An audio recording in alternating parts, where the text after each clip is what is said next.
رب العالمین الصلاۃ والسلام علی سید الانبیاء والمرسلین وعلی آلہ واصحابہ اجمعین من ذا الذی یقرض اللہ قرضا حسنا صدق اللہ مولانا العظیم۔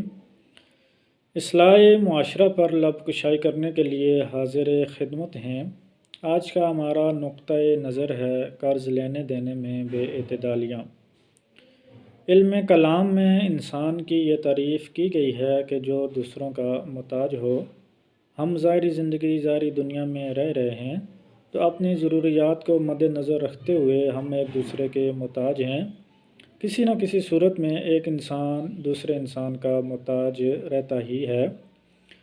تو قرض دینا بہت اچھی بات ہے، صدقہ دینے کے مترادف ہے، اپنے مسلمان بھائی کی مالی معاونت کرنے کے مترادف ہے، اور یقیناً یہ کار خیر ہے۔ اگر آپ کی وجہ سے کسی مسلمان بھائی کا اٹکا ہوا کام چل جاتا ہے تو یہ اللہ تعالیٰ کی رضا کا باعث ہے۔ آپ کی وجہ سے کسی پریشان دل کو خوشی مل جاتی ہے تو یہ بھی اللہ تعالیٰ کی رضا اور خوشنودی کا باعث ہے۔ نبی علیہ السلام نے ارشاد فرمایا کہ جو اپنے مسلمان بھائی کی مالی معاونت فرماتا ہے، اس کے ساتھ نرمی والا معاملہ کرتا ہے تو اللہ تعالیٰ دنیا اور آخرت میں اس شخص کے ساتھ نرمی والا معاملہ فرمائے گا۔ تو قرض دینا یقیناً اچھی بات ہے، ثواب کا کام ہے۔ قرض لینے کے متعلق شریعت میں یہ حکم ہے کہ حت الوسع بندہ قرض لینے سے گریز کرے۔ البتہ قرض لینے کے علاوہ اس کے پاس کوئی چارہ کار نہ ہو تو تب اپنی ضرورت کی حد تک وہ بندہ قرض لے سکتا ہے۔ لیکن دوسری طرف شریعت کا کتنا ہی پیارا اصول ہے، یہ فرمایا گیا ہے کہ جو بندہ استطاعت ہونے کے باوجود قرض واپس نہیں کرتا ہے یقیناً وہ ظلم کرتا ہے۔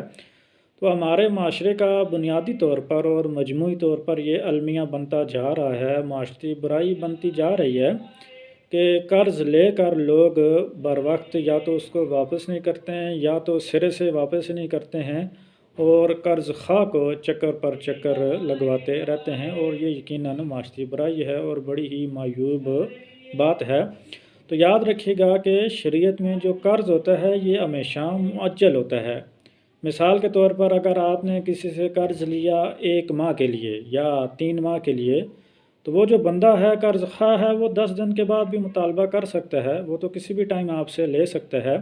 لیکن یہ اخلاقیات میں آ جاتا ہے کہ اگر آپ نے 1 ماہ کے لیے قرض لیا ہے تو قرض خواہ کو بھی چاہیے کہ 1 ماہ تک انتظار کر لے۔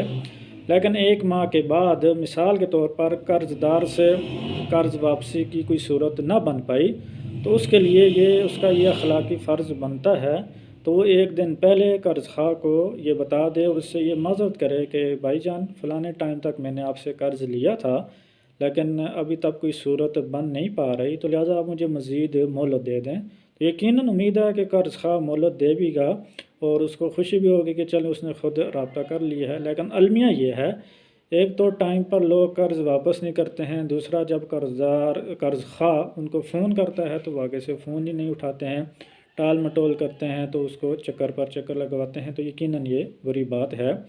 ایک طرف تو شریعت نے یہ حکم دیا ہے کہ قرض دار جو ہے استطاعت رکھنے کے باوجود اگر قرض واپس نہیں کرتا ہے تو یقیناً یہ ظلم کرتا ہے، اور دوسری طرف قرض خواہ کے لیے یہ حکم دے دیا ہے کہ جو بندہ قرض دار کو مہلت دے گا، حدیث مبارکہ میں آتا ہے کہ بروز محشر وہ بندہ اللہ تعالیٰ کے عرش کے سائے میں ہوگا کہ اس وقت جب عرش کے سائے کے علاوہ کوئی سایہ بھی نہیں ہوگا۔